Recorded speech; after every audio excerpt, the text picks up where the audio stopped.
Hello friends, आज मैं आपके सामने कंजंक्शंस की वीडियो लाया हूँ। लेकिन वीडियो शुरू करने से पहले आपसे छोटी सी रिक्वेस्ट करना चाहता हूँ।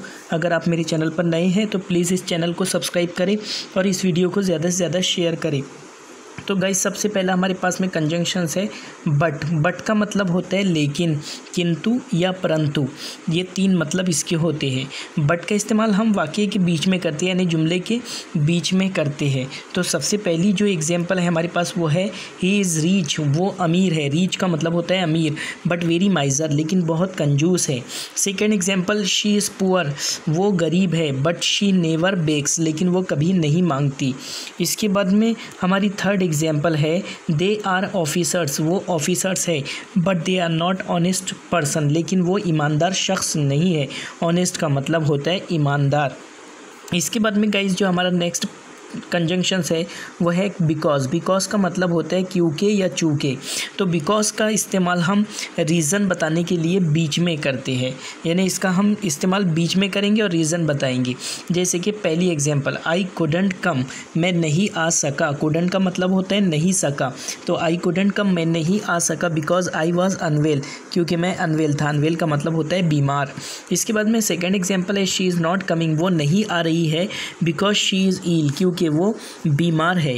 उसके बाद में थर्ड एग्जाम्पल है we are not playing cricket, हम क्रिकेट नहीं खेल रहे हैं बिकॉज, क्योंकि वी आर नॉट इंटरेस्टेड, हम इंटरेस्टेड नहीं है। इस तरह हम इसका इस्तेमाल कर सकते हैं। इसके बाद में गाइज हमारा जो नेक्स्ट कंजंक्शंस है वो है ऑल्सो, टू, एज वेल। इन तीनों का मतलब होता है भी। इन तीनों का मतलब क्या होता है? भी। रूल इनका ये है कि इनका इस्तेमाल पॉजिटिव सेंटेंस में किया जाता है।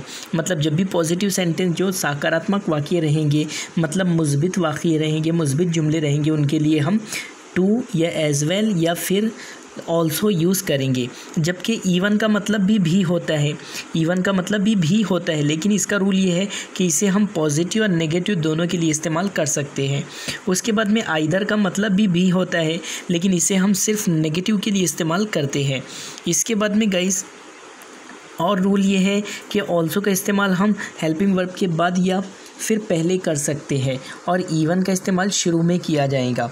इवन का इस्तेमाल शुरू में किया जाएगा, जबकि टू का, एज वेल का और आइदर का इस्तेमाल हम आखिर में करेंगे, यानी जुमले के एंड में करेंगे। तो सबसे पहली एग्जांपल है आई एम ऑल्सो कमिंग, मैं भी आ रहा हूँ। सेकंड एग्जांपल है आई एम कमिंग टू, मैं भी आ रहा हूँ। इसका भी मतलब वही है, इसका भी यही है, लेकिन सिर्फ फ़र्क ये है कि ऑल्सो को हमने हेल्पिंग वर्ब के बाद लगाया, जबकि टू को मतलब लास्ट में लगाया। इसके बाद में हमारी जो एग्जांपल है third, I am coming as well, मैं भी आ रहा हूँ। एज वेल को हम लास्ट में लगाएंगे और इसका मतलब भी होगा। इसके बाद में फोर्थ है इवन आई एम कमिंग, मैं भी आ रहा हूँ। इवन का मतलब भी जो है तो भी होता है और इसे शुरुआत में लगाया जाता है। ये नेगेटिव और पॉजिटिव दोनों सेंटेंस के लिए इस्तेमाल होता है। जैसे कि even I am not good, मैं भी अच्छा नहीं हूँ। इस तरह एग्जाम्पल बोल सकते हैं। इसके बाद में sixth example, I am not good either, मैं भी अच्छा नहीं हूँ, यानी आइदर को आप लास्ट में यूज़ करेंगे। इसके बाद में I don't like fruit either, मैं भी फ्रूट पसंद नहीं करता हूँ। लाइक यानी पसंद करना। इस तरह आप एग्जाम्पल यूज़ कर सकते हैं। इसके बाद में जो है एज का मतलब होता है जैसे, और एज का मतलब होता है के तौर पर। एज का तीसरा मतलब होता है के नाते। तो पहले हम जैसे का मतलब देखेंगे, जैसे कि एज़ यू से, जैसे आप कहो। सेकंड एग्जाम्पल है एज़ यू विश, जैसे आपकी मर्ज़ी। थर्ड एग्जाम्पल है as I did as you said, मैंने वही किया जैसा आपने कहा। इसके बाद में आप के नाते के तौर पर या फिर के तौर पर निकाल सकते हैं। आई एम वर्किंग, मैं काम कर रहा हूँ एज अ टीचर, यानी टीचर के तौर पर। एज अ डॉक्टर, डॉक्टर के तौर पर। इट्स माई ड्यूटी, ये मेरी ड्यूटी है। इस तरह हम इसका मतलब निकाल सकते हैं। अब जब एज़ प्लस एडजेक्टिव और प्लस एज आई, तो इसका मतलब कैसे निकालना है? ये एज का मतलब होगा इतना, इसका मतलब क्या होगा? इतना। जबकि ये एज का मतलब क्या होगा? जितना। इसका मतलब हमें जितना निकालना होगा। इस तरह से मतलब निकाल सकते हैं। जैसे कि पहली example, as small as Ramu, इतना छोटा जितना Ramu. As short as Kabir, इतना शॉर्ट जितना Kabir. As silent as grave, इतना खामोश जितना कब्र को हम ग्रेव बोलते हैं। इसके बाद में हमारी फोर्थ एग्जांपल है एज रेड एज ब्लड, इतना लाल जितना ब्लड मतलब खून। अब उसके बाद में गाइज नेक्स्ट कंसेप्ट है as soon as. As soon as का मतलब होता है जैसे ही। एज सुन एज को हम शुरुआत में लगाते हैं, जैसे कि पहली example, as soon as I finished work, जैसे ही मैंने काम मुकम्मल किया, आई लेफ्ट होम, मैं घर से चला गया। सेकंड एग्जांपल है as soon as sun rises, जैसे ही सूरज निकलता है, द स्टार डिसअपियर, यानी तारे डिसअपियर हो जाते हैं, डिसअपियर यानी गायब हो जाते हैं। इसके बाद में इसका नेक्स्ट स्ट्रक्चर है as well as. As well as का मतलब होता है साथ ही साथ, और एज वेल एज का इस्तेमाल हम बीच में करेंगे, यानी जुमले के बीच में या फिर वाक्य के बीच में करेंगे। तो सबसे पहली एग्जांपल, ही इज़ काइंड, वो रहम दिल है, काइंड मतलब रहम दिल, एज वेल एज गुड, और साथ ही साथ क्या है, गुड है, गुड मतलब अच्छा है। इसके बाद में second example, she is reach, वो अमीर है, रीच यानी अमीर, एज वेल एज ब्यूटीफुल, और साथ ही साथ ब्यूटीफुल है, ब्यूटीफुल यानी खूबसूरत है। उसके बाद में third example, he is a teacher, वो एक टीचर है, as well as a doctor, और साथ ही साथ डॉक्टर है। इस तरह हम इसका इस्तेमाल कर सकते हैं, यानी जुमले के बीच में। इसके बाद की हमारी जो नेक्स्ट स्ट्रक्चर है वो है as far as. As far as का मतलब होता है जहाँ तक, जैसे कि पहली एग्जांपल, इसे हम शुरुआत में यूज़ कर सकते हैं गाइज, जैसे कि as far as I know, जहाँ तक मैं जानता हूँ, नो यानी जानना, ही इज़ मैरिड, वो शादीशुदा है। उसके बाद में second example, as far as my concern, जहाँ तक मेरा ताल्लुक़ है, ही इज़ नॉट क्रिमिनल, वो क्रिमिनल नहीं है, क्रिमिनल यानी मुजरिम। इसके बाद में जो थर्ड एग्जांपल है वो ये है, as far as I know, जैसे जहाँ तक मैं जानता हूँ, ही हैज़ 2 चिल्ड्रन, उसके 2 बच्चे हैं। इसके बाद की गाइज हमारी नेक्स्ट स्ट्रक्चर है सच। सच का मतलब होता है इस तरह के, इस तरह के। तो पहली एग्जांपल है सच पीपल आर सेल्फिश, इस तरह के लोग सेल्फिश होते हैं, सेल्फिश यानी खुदगर्ज होते हैं। सेकंड एग्जांपल है I don't like such boys, मुझे इस तरह के लड़के पसंद नहीं है, इस तरह के। इसके बाद में थर्ड एग्जांपल है I have heard many such stories, मैंने कई ऐसी स्टोरी सुनी है। तो सच का मतलब होता है इस तरह की। उसके बाद में सच एज़ का मतलब होता है जैसा कि। तो पहली एग्जांपल है आई हैव मैनी थिंग्स, मेरे पास बहुत सारी चीज़ें हैं, सच एज़ कंप्यूटर, जैसे कि कंप्यूटर, मोबाइल, एक्सट्रैक्ट्रा, इस तरह आप एग्जांपल बना सकते हैं। इसके बाद में सेकंड एग्जांपल है there are many people with me, मेरे साथ बहुत सारे लोग हैं, सच एज़ जैसे कि अब्दुल करीम, राम, एंडरसन वगैरह, इस तरह बोल सकते हैं। इसके बाद में नेक्स्ट स्ट्रक्चर हमारी है गाइस इन सच अ वे। इन सच अ वे का मतलब होता है इस तरह से। तो पहली एग्जांपल है शी सा मी, उसने मुझे देखा, इन सच अ वे, इस तरह से, दैट शी लाइक मी, कि वो मुझे पसंद करती है। सेकंड एग्जांपल है यू टॉक इन सच अ वे, आप इस तरह बात करते हो, इस तरह से बात करते हो, that I can't ignore you, कि मैं आपको इग्नोर नहीं कर सकता। इग्नोर करना यानी नज़रअंदाज करना। इसके बाद की हमारी नेक्स्ट स्ट्रक्चर है एज इफ़। एज इफ़ का मतलब होता है मानो, मानो। तो पहली एग्जांपल है शी लुक्ड एट मी, उसने मुझे देखा, लुक यानी देखना, as if she wanted to kill me, उसने मुझे ऐसे देखा मानो जैसे वो मुझे किल करना चाहती है, किल यानी मारना चाहती है। सेकंड एग्जांपल है ही इज़ ट्रीटिंग इन सच अ वे, वो इस तरह से बर्ताव कर रहा है, that as if I am his enemy, कि जैसे मैं उसका दुश्मन हूँ, मानो जैसे मैं उसका दुश्मन हूँ। इसके बाद की जो नेक्स्ट स्ट्रक्चर है हमारी वो है अदरवाइज़। अदरवाइज़ का मतलब होता है वरना। अदरवाइज़ का इस्तेमाल हम बीच में करते हैं, यानी जुमले के बीच में करेंगे। जैसे कि पहली example I will study every time, मैं हर वक्त पढ़ाई करूँगा, अदरवाइज़ आई विल फेल, वरना मैं फेल हो जाऊँगा। इसके बाद में हमारी सेकेंड एग्जांपल है शी विल एक्सरसाइज, वो एक्सरसाइज करेंगी, अदरवाइज़ वरना शी विल बिकम फैट, वरना वो मोटी हो जाएंगी। इस तरह हम बोल सकते हैं। इसके बाद की हमारी जो नेक्स्ट स्ट्रक्चर है वो है यट।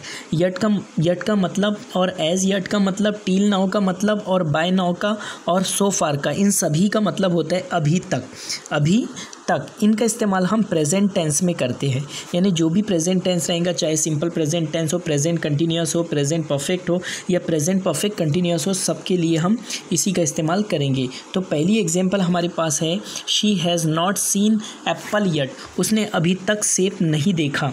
इसका मतलब यट का मतलब भी अभी तक होता है। उसके बाद में second example she has not seen apple as yet, as yet का मतलब भी अभी तक होता है, तो उसका मतलब होगा कि उसने अभी तक एप्पल नहीं देखा, एप्पल यानी सेब। इसके बाद में हमारी थर्ड एग्जांपल है she has not seen apple till now, उसने अभी तक एप्पल नहीं देखा, टील नाउ का मतलब भी अभी तक होगा। इसके बाद में फोर्थ एग्जांपल है she has not seen apple by now, उसने अभी तक एप्पल नहीं देखा, बाय नाउ का मतलब भी अभी तक होगा। और फिफ्थ एग्जाम्पल है she has not seen apple so far, उसने अभी तक एप्पल नहीं देखा यानी सेब नहीं देखा। तो ये सब का मतलब अभी तक होगा। इसके बाद में हमारी जो गाइज नेक्स्ट स्ट्रक्चर है वो है ऑल्दो। ऑल्दो का मतलब होता है हालांकि, ऑल्दो, दो, इवन दो, इवन इफ़, इन सभी का मतलब होता है हालांकि। अब इन्हें स्टार्टिंग में इस्तेमाल किया जाता है यानी जुमले के बीच में शुरू में किया जाता है। जैसे कि पहली example, although he is illiterate, हालांकि वो इलिटरेट है यानी अनपढ़ है। ही नोज़ इंग्लिश वेल, वो अच्छी इंग्लिश जानता है। हालांकि वो अनपढ़ है, वो अच्छी इंग्लिश जानता है। सेकेंड एग्जाम्पल है दो आई एम पुअर, हालांकि मैं गरीब हूँ। I will not lose hope, मैं उम्मीद नहीं तोड़ूंगा। इस तरह हम इस्तेमाल कर सकते हैं। इसके बाद में जो गाइज हमारी नेक्स्ट स्ट्रक्चर है वो है सो दैट। सो दैट का मतलब होता है ताकि। तो पहली एग्जांपल है आई विल स्टडी, मैं स्टडी करूँगा। मोर, मोर यानी ज़्यादा, मैं ज़्यादा पढ़ाई करूँगा। सो दैट, ताकि आई कुड पास, मैं पास हो सकूँ। Second example, don't go so that we live together, मत जाओ। डोंट मतलब मत, डोंट गो मत जाओ, so that we live together, ताकि हम एक साथ रह सके। टुगेदर का मतलब होता है एक साथ रहना। इसके बाद में थर्ड एग्जाम्पल है डू प्रैक्टिस, प्रैक्टिस करो so that you could win the race, ताकि आप रेस को जीत सको। इस तरह आप एग्जाम्पल बना सकते हो। इसके बाद में गाइस हमारी नेक्स्ट स्ट्रक्चर है so. So, hence, hence for, that's why, therefore, that's the reason, इन सब का मतलब होता है इसीलिए। क्या मतलब होता है? इसीलिए। ये सभी का इस्तेमाल हम कर सकते हैं। जैसे कि आई वेंट, मैं गया। सो ही केम, इसीलिए वो आया। Second example, I play daily, मैं डेली खेलता हूँ। That's why I am fit, इसीलिए मैं फिट हूँ। इसके बाद में हमारी नेक्स्ट स्ट्रक्चर जो है वह है स्टिल। स्टिल का मतलब और इवन नाउ का मतलब होता है अभी भी, अभी भी। तो गाइज स्टिल का इस्तेमाल हम हेल्पिंग वर्ब के बाद या वर्ब से पहले करेंगे, जबकि इवन नाउ का इस्तेमाल हम जो है मतलब आखिर में करेंगे। पहली एग्जांपल जो है हमारी वो ये है, I am still watching TV, मैं अभी भी टीवी देख रहा हूँ या अभी तक टीवी देख रहा हूँ। इसके बाद में second example, I am watching TV even now. Even now को हमने आखिर में इस्तेमाल किया और इसका मतलब वैसे ही निकलेगा, I am watching TV even now, मैं अभी भी टीवी देख रहा हूँ। इस तरह बोल सकते हैं। इसके बाद में गाइज हमारी जो नेक्स्ट स्ट्रक्चर है वह है then, also, even, then, yet, still, however, इन सभी का मतलब होता है फिर भी। क्या मतलब होता है? फिर भी। तो पहली एग्जांपल जैसे कि he never went to school, वो कभी स्कूल नहीं गया। वेंट यानी गया, गो का सेकंड फॉर्म है went. He never went to school, वो कभी स्कूल नहीं गया। Then also he has knowledge, फिर भी, इसके बावजूद भी या फिर भी उसके पास नॉलेज है। इसके बाद में second example, I am a student, मैं एक स्टूडेंट हूँ। स्टिल, फिर भी, I am doing a job, मैं जॉब कर रहा हूँ। थर्ड एग्जांपल है आई वॉज इल, मैं बीमार था। यट आई वर्क, फिर भी मैंने काम किया। तो इस तरह हम एग्जांपल बना सकते हैं। इसके बाद में गाइज हमारी जो नेक्स्ट स्ट्रक्चर है वो है आइदर और। आइदर और का मतलब होता है या तो ये या तो वो।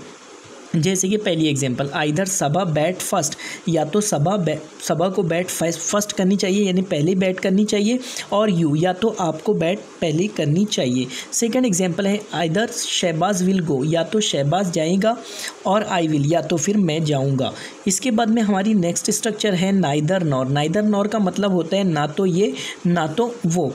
तो जैसे पहली एग्जांपल है नाइदर यू गो, ना तो तुम जाओ, नॉर आई गो, ना मैं जाऊँ। इस तरह हम बोल सकते हैं। इसके बाद में सेकंड एग्जांपल है neither she writes nor he rights properly, ना तो वो अच्छा लिखता है ना तो वो अच्छी लिखती है। प्रॉपरली यानी ठीक तरह से या अच्छी तरह से। इसके बाद में जो नेक्स्ट स्ट्रक्चर है हमारी वो है दैट। दैट का मतलब होता है कि, और ये सर्टेनिटी के लिए इस्तेमाल होता है। सर्टेनली यानी मतलब यकीनी बात के लिए इस्तेमाल होता है, जिसमें मतलब जो है तो कोई चीज़ सर्टेन हो, मतलब उसके लिए इस्तेमाल कर सकते हैं। वेदर और का मतलब होता है के, इसका मतलब भी के होता है और दैट का मतलब भी के होता है, और इसका इस्तेमाल हम अनसर्टेनिटी के लिए करते हैं यानी गैर यकीनी बात के लिए करते हैं। जबकि इफ़ का मतलब भी के होता है, ये भी अनसर्टेनिटी के लिए इस्तेमाल होता है। जैसे गाइस पहली एग्जांपल हमारे पास में ये है, आई नो, मैं जानता हूँ, दैट ही विल कम। अब इसमें सर्टेनिटी वाली बात है, मैं जानता हूँ कि वो आएगा। आई नो दैट मैं जानता हूँ कि ही विल कम वो आएगा। अब सेकंड एग्जांपल जो अनसर्टेन है, आई कांट से मैं नहीं कह सकता इफ़ ही विल कम कि वो आएगा, इफ़ ही विल प्ले कि वो खेलेगा, मैं ये नहीं कह सकता कि वो खेलेगा, मतलब इसमें अनसर्टेनिटी है। और थर्ड एग्जांपल ये है कि आई कांट से मैं नहीं कह सकता वेदर ही विल प्ले और नॉट कि वो खेलेगा या नहीं खेलेगा। इस तरह हम एग्जांपल यूज़ कर सकते हैं। इसके बाद में है गाइज हमारी next structure not only but also. Not only का मतलब होता है ना सिर्फ, बट ऑल्सो का मतलब होता है बल्कि। जैसे कि पहली example, he is not only a doctor, वो ना सिर्फ डॉक्टर है, तो हमने नॉट ओनली को कहाँ पर यूज़ करना है, हेल्पिंग वर्ब के बाद। He is not only a doctor, वो ना सिर्फ डॉक्टर है बट ऑल्सो अ टीचर, बल्कि एक टीचर है। इसके बाद में सेकेंड एग्जाम्पल है, she is not only a pilot, वो ना सिर्फ पायलट है बट ऑल्सो एन इंजीनियर, बल्कि एक इंजीनियर भी है। इस तरह हम इसका इस्तेमाल कर सकते हैं। इसके बाद की जो नेक्स्ट स्ट्रक्चर है हमारी वो है दैट्स व्हाट। दैट्स व्हाट का मतलब होता है यही तो। जैसे कि पहली example, that's what I am saying, यही तो मैं कह रहा हूँ। दैट्स व्हाट को हमें स्टार्टिंग में इस्तेमाल करना होगा। सेकंड एग्जांपल है that's what we way are telling, यही तो हम कह रहे थे, टेलिंग यानी कहना। इसके बाद में third example, that's what I can't understand, यही तो मैं नहीं समझ सकता। इसके बाद की जो हमारी नेक्स्ट स्ट्रक्चर है वो है दैट्स हाउ। दैट्स हाउ का मतलब होता है ऐसे ही, तो इसे भी हमें इस्तेमाल शुरुआत में ही करना होगा। जैसे पहली एग्जांपल, दैट्स हाउ इस ऐसे ही आई टीच इंग्लिश, मैं इंग्लिश पढ़ाता हूँ। दैट्स हाउ ऐसे ही ईट्स फूड, वो खाना खाता है। इस तरह हम गाइज़ इस्तेमाल कर सकते हैं। गाइज़ अगर ये मेरी वीडियो आपको अच्छी लगी तो कमेंट बॉक्स में ज़रूर